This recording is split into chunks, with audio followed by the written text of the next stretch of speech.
In this video, I'm going to continue talking about the multiple linear regression model example that I talked about in my previous video, in which we are interested in explaining college GPA based on high school GPA and ACT score. And we saw that the multiple linear regression model, it fits the data a little bit better than the single linear regression model. And these were the results that we saw. So essentially what we were trying to explain was this college GPA based on these two factors. We can write a multiple linear regression model in this form, right? And then after estimating that model, we'll have an equation like this equation. Beta 0 hat plus beta 1 hat plus beta 2 hat, which means these are our predicted values. And we saw that our beta 0 is 1.29. We can look the values of beta 0, beta 1 and beta 2 from here. Okay, so these are the values for beta 0, beta 1 and beta 2. Using these values, we can predict our dependent variable. That is, we can predict our college GPA. For example, we can predict college GPA of a student with high school GPA of 3 and ACT score of 21. All we have to do is plug in these values. For example, high school GPA is 3 and ACT score is 21. We plugged in everything in this equation and we get our predicted value of college GPA as 2.84. Now we have two values. We have our original value and a predicted value for college GPA. Based on that, we can estimate the error or our residual. So the first residual will be the difference between our college GPA original value, the actual value, minus college GPA, our prediction of that GPA. So the college GPA of a student with high school GPA 3 and ACT score 21 was 3. And we predicted that it is 2.844. So we under predicted the value and our residual is 0.536. An easier way of calculating these fitted values and the residuals is to use these functions as I described in the simple linear regression modeling case. So I'm not going to describe them again, but we can save those as y hat and u hat, and then I'm going to create a table with college GPA, high school GPA, ACT score, and our prediction of college GPA and the difference between our predicted value of college GPA and the actual value. Again, all we are doing is to get college GPA or y hat, we are plugging in these values. And based on this, we get our predicted college GPA as 2.84, which is exactly this value.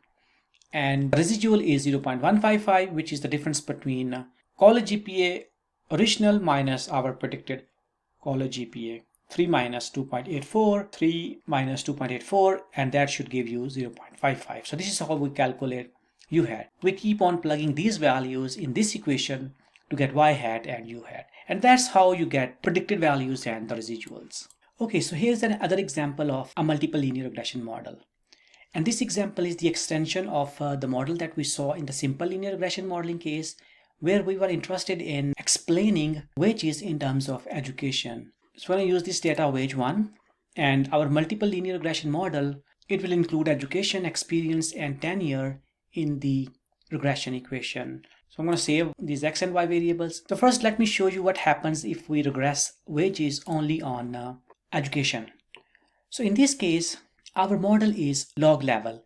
That is, our y variable is represented in the logarithmic form and our independent variable is represented in level. The interpretation would be a 1 unit increase in the explanatory variable, that is education, will have a percentage effect on wages. So what this simple linear regression model is telling us that if education increases by 1 unit, wages increases by 8.2%. And this model was explaining about 19% of the variation in the wages. Okay, but we think we can do better, and we can also draw ceteris paribus interpretations of these beta coefficients. So I'm gonna run this multiple linear regression model. The coefficient of interest here is this education coefficient value or the slope parameter, which is telling us that if education increases by 1 unit, wages will increase by this much percentage. So in this case, if education increases by 1 unit, wages will increase by 9.2%. So this coefficient is a little bit larger if we include all these other variables. In the simple modeling case, our coefficient value was 0.82%, which means the real impact is a little bit larger, and this simple linear regression model, it was under predicting the effect of education. So the ceteris paribus assumption is that controlling for experience and tenure, that is, if we find two individuals with same level of experience and same tenure, but one has one extra year of education, that person's salary will be 9.2% more than the other person. So that's ceteris paribus interpretation.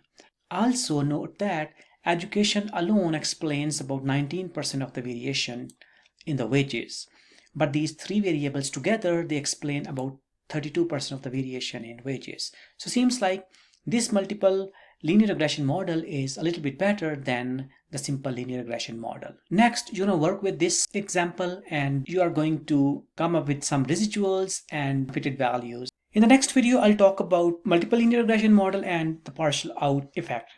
All right, see you in the next video. Bye bye.